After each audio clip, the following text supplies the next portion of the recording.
ফরিদপুরের নগরকান্দায় নেশার টাকা না পেয়ে নিজের ঘরে আগুন দিয়েছেন রাজু ফকির। শনিবার সকালে উপজেলার শালিথা গ্রামে এই ঘটনা ঘটে। জানা গেছে, রাজু ফকির শালিথা গ্রামের আজগার ফকিরের ছেলে। আদালত ও এলাকাবাসী সূত্রে জানা গেছে, রাজু দীর্ঘদিন ধরে এলাকায় মাদকাসক্ত হিসেবে পরিচিত। পরিবার ও প্রতিবেশীরা একাধিকবার তাকে ভালো পথে ফিরিয়ে আনার চেষ্টা করেছেন, কিন্তু সফল হননি। তিনি প্রায়ই পরিবারের কাছে নেশার টাকা দাবি করতেন। শনিবার সকালে পরিবারের কাছে টাকা দাবি করেন রাজু। তবে পরিবারের সদস্যরা টাকা দিতে অস্বীকৃতি জানালে ক্ষিপ্ত হয়ে রাজু নিজ ঘরে আগুন ধরিয়ে দেন। এতে ঘরের আসবাবপত্র, মূল্যবান সামগ্রী পুড়ে যায়। পরে স্থানীয়রা দ্রুত এসে আগুন নিয়ন্ত্রণে আনার চেষ্টা করে এবং পরে ফায়ার সার্ভিস এসে আগুন নিভিয়ে ফেলে। খবর পেয়ে ঘটনাস্থলে উপস্থিত হন উপজেলা নির্বাহী কর্মকর্তা দবির উদ্দিন। তিনি তাৎক্ষণিকভাবে ভ্রাম্যমাণ আদালত পরিচালনা করে রাজু ফকিরকে দণ্ডবিধির আওতায় 6 মাসের কারাদণ্ড দেন।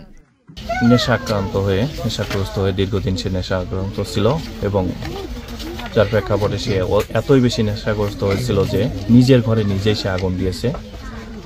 এই অভিযোগের সেটা এলাকাবাসী তাকে করেছে, যেটা আমরা সহজমিনে এসে তার বক্তব্য সে নিজেও স্বীকার করেছে এবং ডোপ টেস্টের মাধ্যমে সেটা প্রমাণ হয়েছে। তার প্রেক্ষাপটে আমরা মাদকদ্রব্য নিয়ন্ত্রণ আইন 2018 36-5 ধারায় তাকে 6 মাসের কারাদণ্ড দিয়েছি।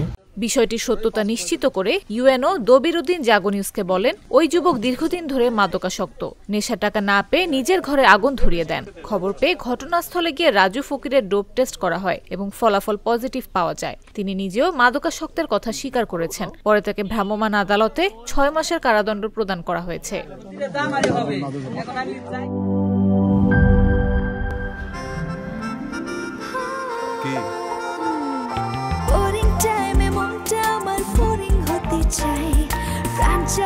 দারুণ সাথে কোথায় যে হারায় টক ঝাল মিষ্টি স্বাদে মনটা মেতে ওঠে প্রাণ চাটনির দারুণ স্বাদে কোথায় যে হারায় প্রাণ চাটনির দারুণ স্বাদে।